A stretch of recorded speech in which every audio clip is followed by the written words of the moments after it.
there is an example which has been done for you. On this occasion only, the conversation relating to this will be played first. Good morning, City House Services. How may I help you? Good morning. I'd like to arrange to have my house cleaned. Certainly. I just need to ask a few questions. First, could I take your name? Yes, it's Barbara Hill. The woman says that she is Barbara Hill, so Barbara Hill has been written in the space. Now we shall begin. You should answer the questions as you listen, because you will not hear the recording a second time. Listen carefully and answer questions 1 to 4.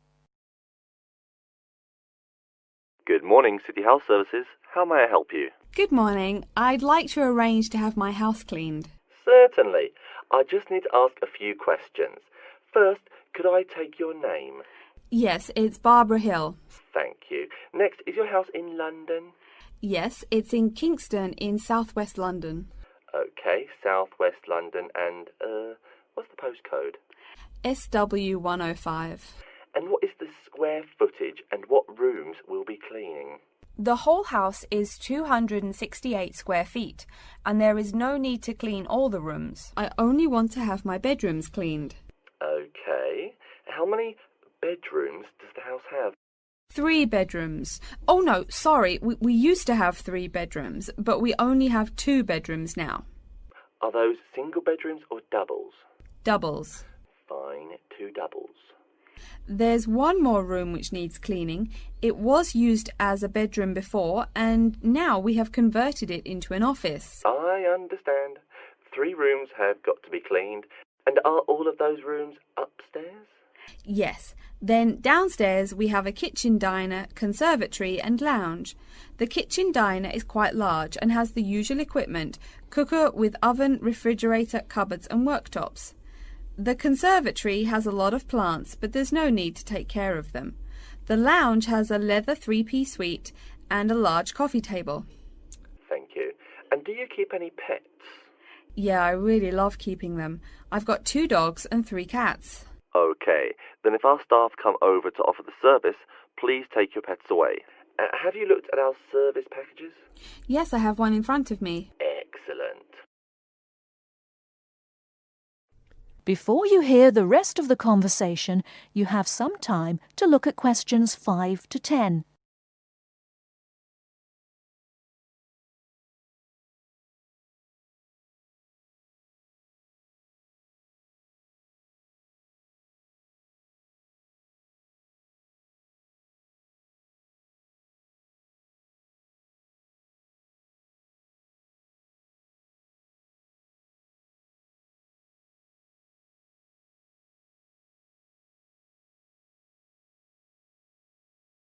Now listen and answer questions 5 to 10.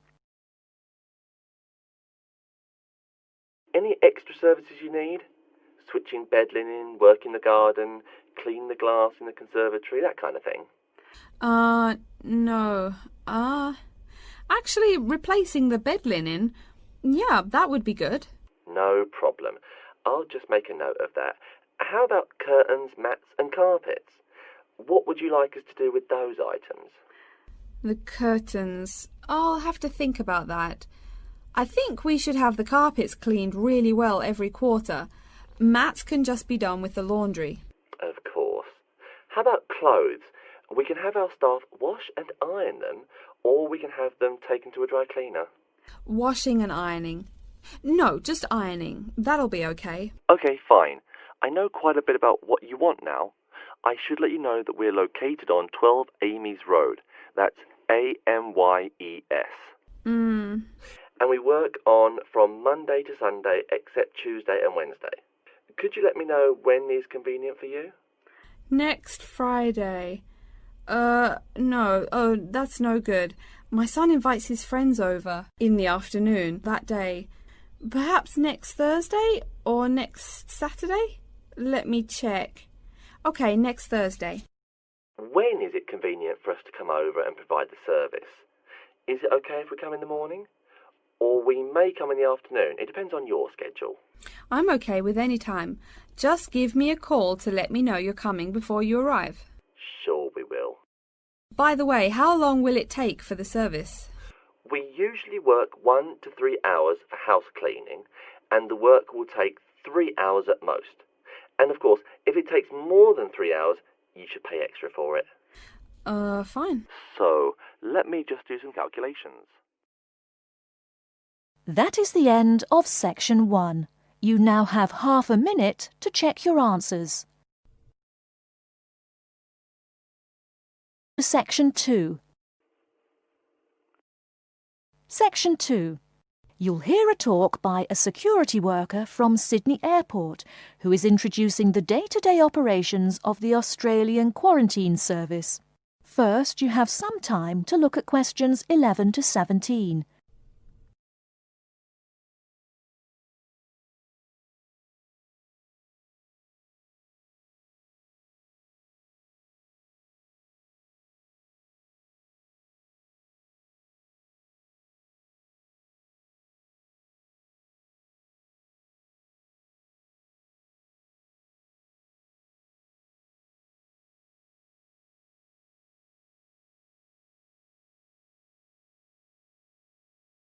Now, listen carefully and answer questions 11 to 17. Hi everyone and welcome to Sydney Airport. Today I'll be giving you the inside information on the day-to-day operations of the Australian Quarantine Service here. We hope to provide you with a better understanding of why such heavy security regulations are necessary by educating you on how we operate and why we do the things we do. We're not here to try to persuade you to fly through Sydney Airport, though we hope you'll find your experience relatively stress-free and comfortable. First things first, our personnel. Can anyone guess how many people work at Sydney Airport? We have 200 alone working in Terminal 2, so can you guess how many in the whole airport? I heard someone say 360. That's getting closer. What? Did someone say 2,000? That's way too high. Sydney Airport actually employs 440 people. A lot, right? And about half of those employees work in security-related matters. Moving on to our not-so-human employees, let's come and see our favourite pooch, Milton. Milton is our best drug-sniffing dog on the force. He's friendly to most people. You can even come pet him at the end of our tour. Burnouts, beware though. He'll find everything. Notice that even though there are so many of us around him, Milton stays quite calm. This is the precise reason he was chosen for the job. Dogs that are chosen are not predisposed to sniff out different narcotics. That's something we teach them already. So here's a part of the airport most people never notice, the cargo transport terminal. This is where packages are shipped to and from. Normally, we ship around 4,400 packages per month. In this airport alone, over 52,000 packages were shipped in and out over the past year. We ship to and from 170 different countries. Not bad, eh? Probably it will go up to over 72,000 packages this year. And despite over 100 flights in and out of here daily, the number of lost or delayed packages is impressively low. If you send your package through here, rest assured we'll get it where it's going. Let's move on to the area most of us are familiar with, the passenger terminals. In order to be allowed into this area, you must pass through security with your ticket and, if you're travelling internationally, your passport. If you're travelling domestically, you just need a legal form of ID. If you don't have those, you will not be allowed to pass through security and board your flight. During the security scan, your carry-on items will be checked for dangerous items such as weapons, sharp objects, and liquids that exceed our specified limit. If you attempt to pass any of the prohibited items on this list posted at the entrance, you are still allowed to board the plane, but you'll be given a warning and your item will be confiscated. Don't worry, we will not arrest you for having too much shampoo in your bag or anything like that. We also search your carry-ons and parcels for any perishable items. We prohibit the transportation of local vegetation and prohibit parcels containing any insects in them. You may or may not have learnt about this in biology class, but when some plants are introduced to a new environment, they spread wildly and wipe out the current species around it. It is important to control the introduction of new plants into an ecosystem, so we must prohibit the transport of any fertile seeds. So what happens to parcels containing possibly suspicious items? It's of course something we do not take lightly here. If an object passes through the scanner that appears suspicious in any way, it is separated out for manual search by a member of our trained security personnel. If an illegal plant or simple sharp object like a pocket knife is found, it is simply disposed of in our biohazard waste containers, and the package itself is returned to the sender, or passenger if it is for a passenger flight. More serious weapons are reported to higher authorities for investigation. Before you hear the rest of the talk, you have some time to look at questions 18 to 20.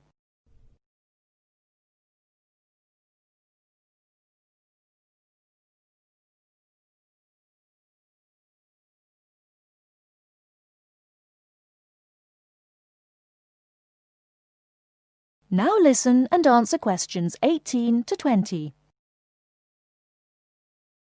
As far as parcel security, the material of the parcel is important. For shipped goods, the most common material used and the most widely accepted is paper. Make sure it is packed sturdy enough with no rips or tears. We've definitely had packages rip open before due to haphazard packing. A more common problem, though, is the package labels. When an item does not make it to the right place, this is the most common reason. The label may not be in the right place or marked clearly enough. If you're receiving any items from abroad that must be declared, please remember our guidelines in order to ensure the timely delivery of your item. Make sure it is packed correctly, and we ask that you notify customs between 2 and 10 days within the item's scheduled arrival date. OK, before we move on, are there any questions? That is the end of section 2. You now have half a minute to check your answers.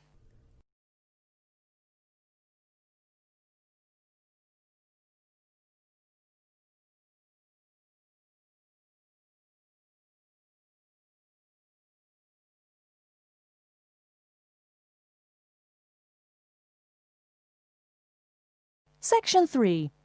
You will hear a librarian called Adam Smith talking to the students about how to use the facilities in the library. First, you have some time to look at questions 21 to 26.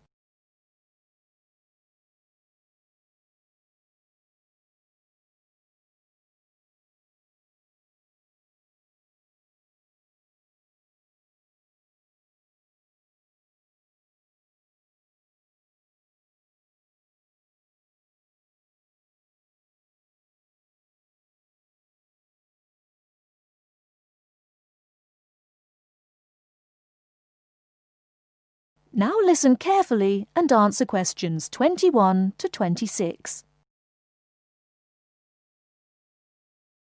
Welcome. Please come in and gather over here around the tables. My name is Adam Smith, and I'm the librarian here. I'll show you around today and explain how to use these facilities. Hopefully, when I'm done with it, you'll know the ropes. And please feel free to let me know of any questions or concerns that you may have. Now we're at the gate of the library.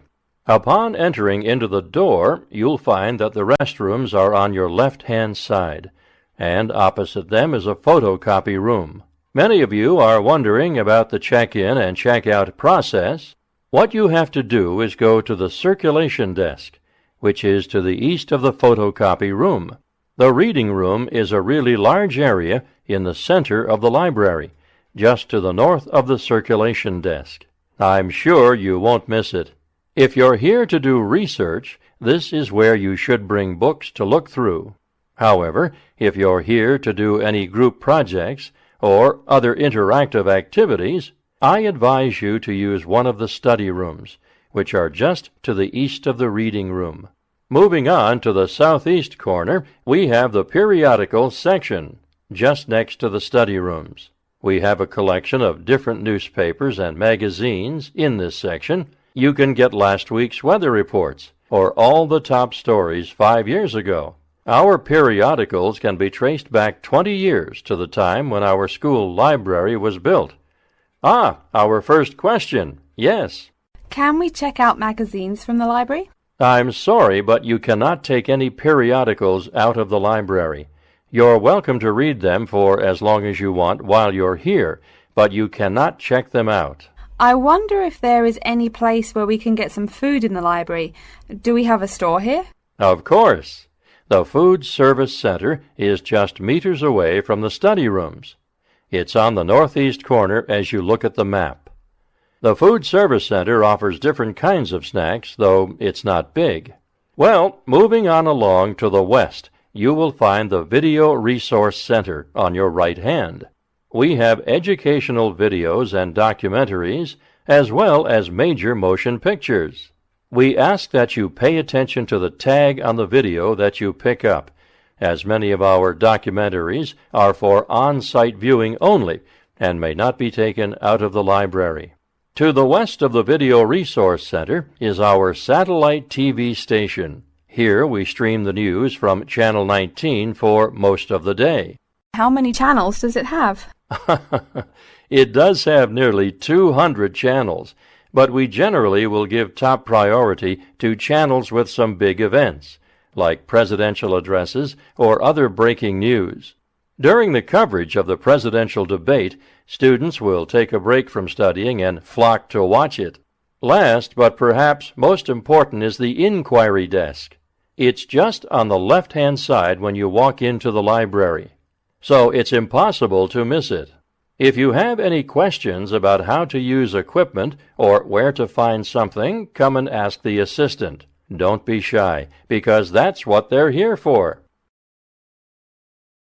Before you hear the rest of the talk, you have some time to look at questions 27 to 30.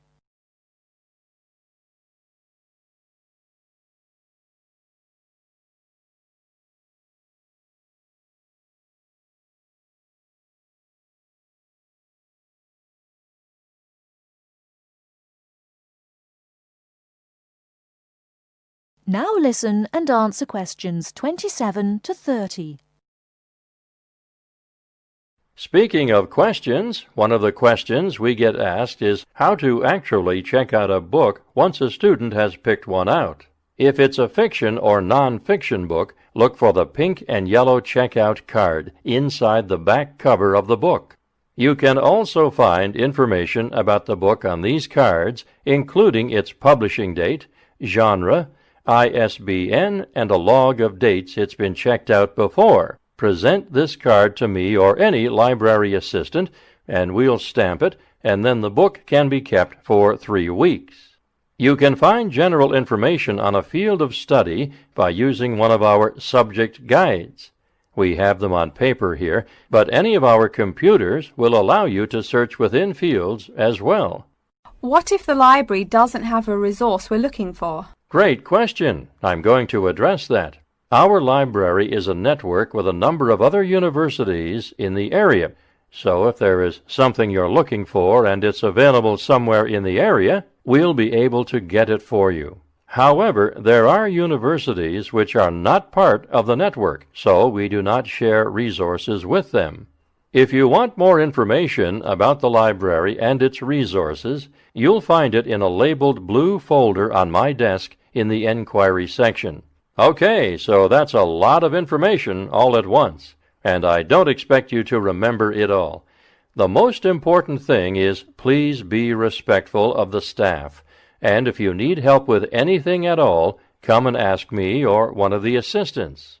All right, any questions? That is the end of section 3. You now have half a minute to check your answers.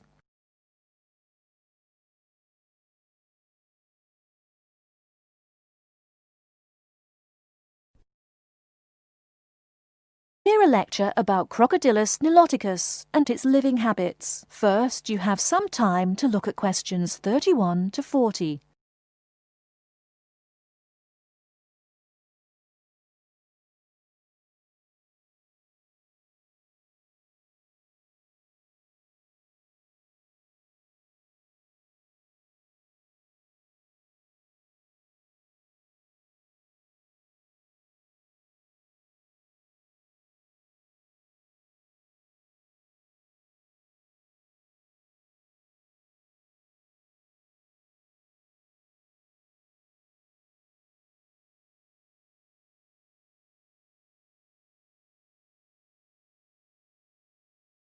Now listen carefully and answer questions 31 to 40.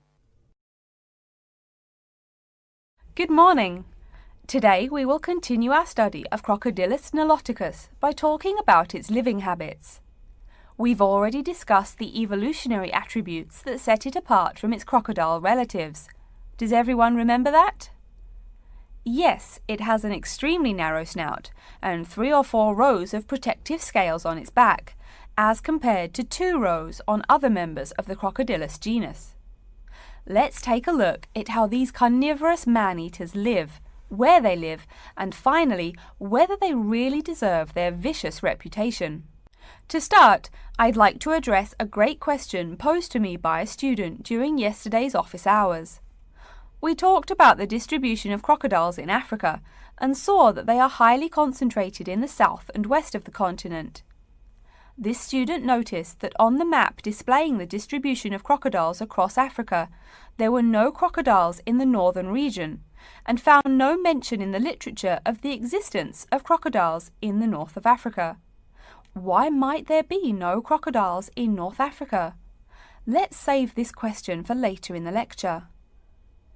To find out more about the social habits of the African crocodile, one researcher named Tara Shine of the University of Ulster in Northern Ireland conducted a survey of the wetlands in Mauritania and received reports of 46 crocodiles living in one group, or float as we say when referring to crocodiles, though the usual number is a little less than half of that. In general, crocodiles are more highly concentrated in wet subtropical environments near bodies of water and rich vegetation. While South American crocodiles thrive in cool rainforests, the African crocodile is more equipped for heat. Though they can survive at the hot temperatures found in some deserts, they are not equipped to handle dry climates and thus cannot survive in places like the Sahara Desert of North Africa. As cold-blooded animals, crocodiles' core temperatures fluctuate from their average of 38 degrees Celsius as external conditions change. Thus, they need to avoid extreme temperatures. Others live an underwater life, keeping a body temperature close to that of the water. As their own unique method of regulating their body temperatures, some African crocodiles have made dens by digging holes in the ground to provide themselves with a cool, dark place to retreat from the hot African sun. Speaking of the hot African sun, let's go back to the question asked at the beginning of the lecture. We know that there used to be crocodiles in northern Africa, yet today there are none. What are some possible explanations for this? Some students have suggested that the African crocodile has evolved from a desert creature into a wetland creature, thus causing them to migrate south for more appropriate conditions. Others presume that the crocodile was hunted out of northern Africa by a fiercer predator. While these are intelligent guesses, the real story is a little bit different. The key to this migration is that the Sahara Desert did not always cover the north of Africa. About 8,000 years ago, the land was fertile wetlands, perfect for breeding crocodiles. Over time, though, the area dried out and the wetland slowly turned to desert, leading the African crocodile to migrate south to the marshlands they call home today. Some crocodiles did, however, adapt to living in dry conditions.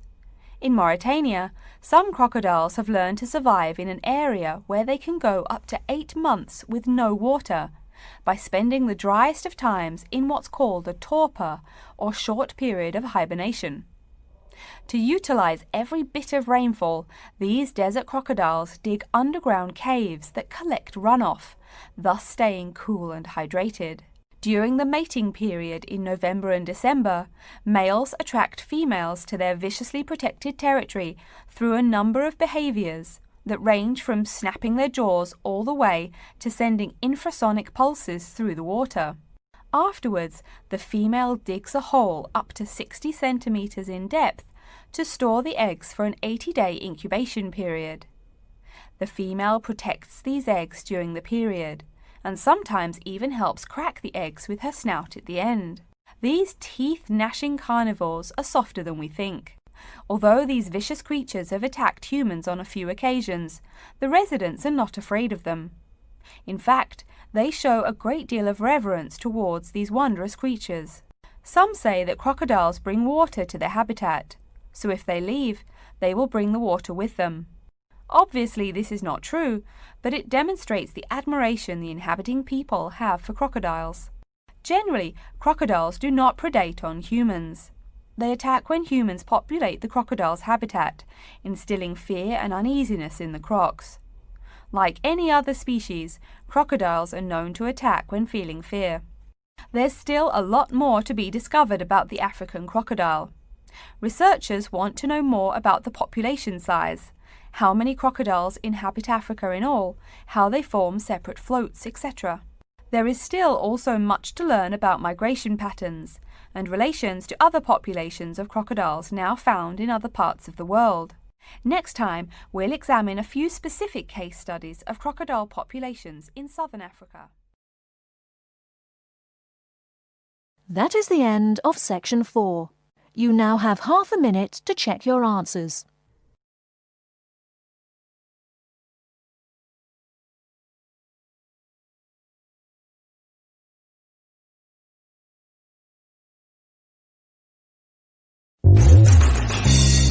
Thank you.